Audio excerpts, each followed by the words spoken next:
వైఎస్ఆర్సీపీ మాజీ ఎంపీ విజయసాయిరెడ్డి నేరుగా జగన్మోహన్ రెడ్డి మీద ఆరోపణలు చేశారు. జగన్మోహన్ రెడ్డి తీరుని తప్పుపట్టారు.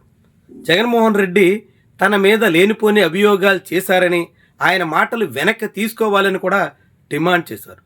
అంతటితో సరిపెట్టకుండా జగన్మోహన్ రెడ్డికి అధికారం కల్లా అంటూ కూడా చెప్పేశారు. జగన్మోహన్ రెడ్డి కోటరీ వలలో చిక్కుకున్నారని, కూటమి చీల్చకుండా కోటరీని మార్చకుండా ఇక అధికారంలోకి వచ్చే ప్రసక్తే లేదని విజయసాయిరెడ్డి వ్యాఖ్యానించారు.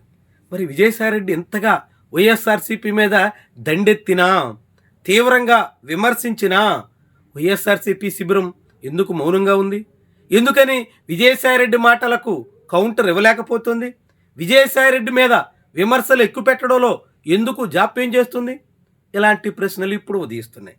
విజయసాయిరెడ్డి వైఎస్ఆర్సీపీతో పాటుగా టీడీపీ కూడా ఇదే రీతిని కొనసాగితే చంద్రబాబు అధికారం మర్చిపోవచ్చు అనే మాటలు కూడా మాట్లాడారు.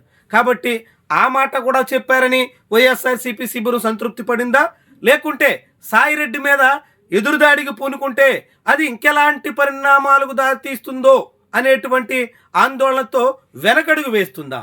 కారణం ఏదైనా నేరుగా వైఎస్ఆర్సీపీ అధినేతను విమర్శించిన తర్వాత కూడా వైఎస్ఆర్సీపీ క్యాంపు నుంచి సాయిరెడ్డి మీద పల్లెత్తు మాట కూడా మాట్లాడట్లేదు.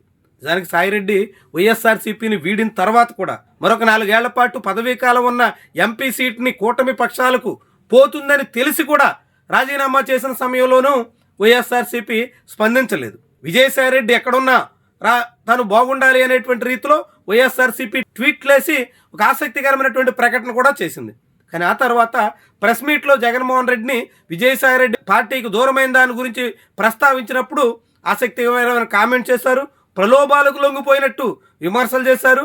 అదే సాయిరెడ్డికి మంట పుట్టించినట్టు కనిపించింది. తాజాగా సాయిరెడ్డిని వాటిని ప్రస్తావిస్తూ జగన్మోహన్ రెడ్డి మీద ఎదురుదాడికి పూనుకున్నారు. అయినప్పటికీ వైఎస్ఆర్సీపీ మాత్రం సాయిరెడ్డి విషయంలో పూర్తి మౌనాన్ని పాటిస్తుంది. ఇది వ్యూహమా, లేకుంటే ఇంకేదైనా జరగబోతుందనే దానికి సంకేతమా?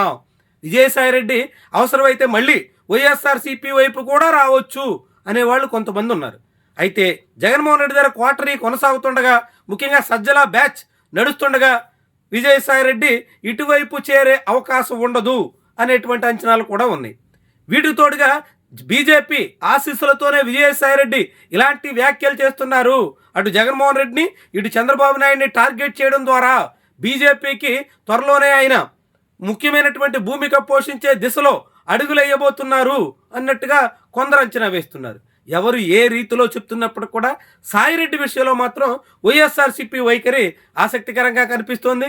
సాయిరెడ్డిని పల్లెత్తు మాట అనడానికి, సాయిరెడ్డి చేసిన విమర్శలు కౌంటర్ ఇవ్వడానికి, సాయిరెడ్డి తమ అధినేతనే ఘాటైనటువంటి వ్యాఖ్యలు చేసిన సమాధానం ఇవ్వడానికి వైఎస్ఆర్సీపీ ముందుకొస్తున్నటువంటి దాఖలాలు లేవు. ఇది ఒక ఆసక్తికర విషయంగా చూడాల్సి ఉంటుంది. అనగానే సత్యప్రసాద్ లాంటి వాళ్ళు జగన్మోహన్ రెడ్డి మీద విమర్శ చేస్తే కస్సుమని లేస్తున్నటువంటి వైఎస్ఆర్సీపీ నాయకత్వం విజయసాయిరెడ్డి విషయంలో మాత్రం అందుకు విరుద్ధంగా సాగడం విశేషంగా భావించాలి. రాజకీయంగా ఆసక్తికరమైనటువంటి విషయంగా కూడా చూడాల్సి ఉంటుంది.